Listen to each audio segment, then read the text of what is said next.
முருகனின் 16 தெய்வீக வடிவங்கள். வீரம், ஞானம், அருள், பாதுகாப்பு. இந்த உலகில் மனிதர்களின் வாழ்க்கையை காக்க பல வடிவங்களில் அருள் புரியும் தமிழ்க் கடவுள் முருகப்பெருமான். ஒரே தெய்வம், ஆனால் பல சக்தி வாய்ந்த வடிவங்கள். ஒவ்வொரு வடிவத்திற்கும் ஒரு ரகசிய அர்த்தம் உள்ளது. இன்று முருகனின் 16 தெய்வீக வடிவங்களையும் அவற்றின் மகிமையையும் காணலாம். 1. பாலமுருகன், வெளிவர். குழந்தை வடிவில் காட்சி தருபவர் பாலமுருகன். இந்த வடிவம் தூய்மை, பாசம் மற்றும் அன்பின் அடையாளமாக கருதப்படுகிறது. பாலமுருகனை வழிபட்டால் குழந்தை பாக்கியம் கிடைக்கும் என்று பக்தர்கள் நம்புகின்றனர். 2. சரவணபவன். சரவணப் பொய்கையில் தோன்றியதால் முருகன் சரவணபவன் என அழைக்கப்படுகிறார். சிவனின் 3ஆம் கண்ணில் இருந்து வெளிவந்த தீப்பொறிகள் அக்னி மற்றும் வாயு தேவனால் சரவணப் பொய்கைக்கு கொண்டு செல்லப்பட்டது. அங்கேயே முருகன் தெய்வீகமாக அவதரித்தார். 3. ஷண்முகன் அல்லது ஆறுமுகன். 6 முகங்களுடன் காட்சி தருவதால் முருகன் ஷண்முகன் என்று அழைக்கப்படுகிறார்.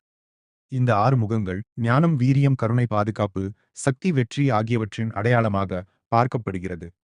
4. வேலாயுதன். வேலை தாங்கிய போர் வீரர் வடிவமே வேலாயுதன். அன்னையான பார்வதி தேவி கொடுத்த வேல் அசுரர்களை அழித்த தெய்வீக ஆயுதமாகியது. இந்த வடிவம் தீய சக்திகளை அழிக்கும் சக்தியாக கருதப்படுகிறது. 5. தண்டாயுதபாணி. பழனி மலையில் துறவியாக நிற்கும் முருகன் தண்டாயுதபாணி. பழம், நீ என்ற ஞான வார்த்தையின் உண்மையை உணர்ந்த முருகன் உலக ஆசைகளை துறந்து மலையில் தியானமாய் நின்றார். 6. செந்தில் ஆண்டவர். திருச்செந்தூரில் அருள் புரியும் வடிவம் செந்தில் ஆண்டவர். சூரபத்மனை அழித்து தேவர்களை காப்பாற்றிய வீர வடிவம் இதுவே. 7. சுவாமிநாதன். சிவபெருமானுக்கே ஓம் என்ற பிரணவ மந்திரத்தின் அர்த்தத்தை கூறியவர் முருகன். அதனால் இவர் சுவாமிநாதன் என்று அழைக்கப்படுகிறார். குருவுக்கே குருவான தெய்வம் இவர். 8. கந்தன். அன்பு, அமைதி மற்றும் குடும்ப ஒற்றுமையின் அடையாளம் கந்தன் வடிவு. இந்த வடிவத்தை வழிபட்டால் திருமண தடைகள் நீங்கும் என்று நம்பப்படுகிறது. 9. குமரன். இளமை மற்றும் வீரத்தின் உருவமாக காட்சி தருபவர் குமரன். இளைஞர்களுக்கு தைரியம், வெற்றி மற்றும் நம்பிக்கை அளிக்கும் வடிவம் இது. 10. சுப்பிரமணியர். தமிழகத்தில் மிகவும் பிரபலமாக வழிபடப்படும் வடிவம் சுப்பிரமணியர். நாக தோஷம் மற்றும் கிரக தோஷங்களை நீக்கும் சக்தி கொண்டவர் என பக்தர்கள் நம்புகின்றனர். 11. கஜவாகனன். யானை வாகனத்தில் காட்சி தரும் முருகன் கஜவாகனன். அரசாட்சி, செல்வம் மற்றும் வெற்றியின் அடையாளமாக இந்த வடிவம் பார்க்கப்படுகிறது. 12. மயில்வாகனன். மயில் மீது அமர்ந்திருக்கும் முருகன். அகம்பாவத்தை அழித்து ஞானத்தை அளிப்பவர். முருகனின் மயில் தீய எண்ணங்களை வெல்லும் சக்தியின் அடையாளமாகும். 13. சக்திதரன். பார்வதி தேவியின் சக்தியை பெற்ற வடிவம் சக்திதரன். வேலின் சக்தி முழுமையாக வெளிப்படும் தெய்வீக வடிவு இதுவே.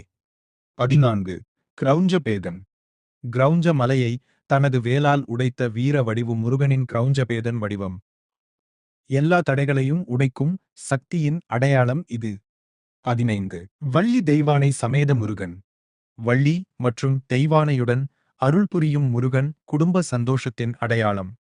இந்த வடிவத்தை வழிபட்டால் தம்பதியருக்கு ஒற்றுமை கிடைக்கும் என்று நம்பப்படுகிறது. 16. வீரபாகு, சேனாதிபதி வடிவு. தேவ சேனைகளின் தலைவராக போருக்கு சென்ற முருகன் வீரபாகு சேனாதிபதி வடிவில் காட்சி தருகிறார். இந்த வடிவம் தைரியம் மற்றும் வெற்றியின் சின்னமாக கருதப்படுகிறது. முருகனின் ஒவ்வொரு வடிவமும் மனித வாழ்க்கையின் ஒவ்வொரு தேவைக்கும் அருளாக விளங்குகிறது. வீரம் வேண்டுமா, முருகனை நினையுங்கள். ஞானம் வேண்டுமா, முருகனை வழிபடுங்கள். பாதுகாப்பு வேண்டுமா, உங்களை வரவேற்கிறோம். நாங்கள் இந்திய மொழிகளுக்கான அட்வான்ஸ்ட் வாய்ஸ் டெக்னாலஜி உருவாக்குகிறோம். எங்கள் டெக்ஸ்ட் டு ஸ்பீச் மாடல்ஸ் நேச்சுரலாகவும் மனிதர்களைப் போலவும் வாய்ஸ் ப்ரொடியூஸ் செய்கின்றன. இது மிகவும் ரியலிஸ்டிக்காக ஒலிக்கிறது.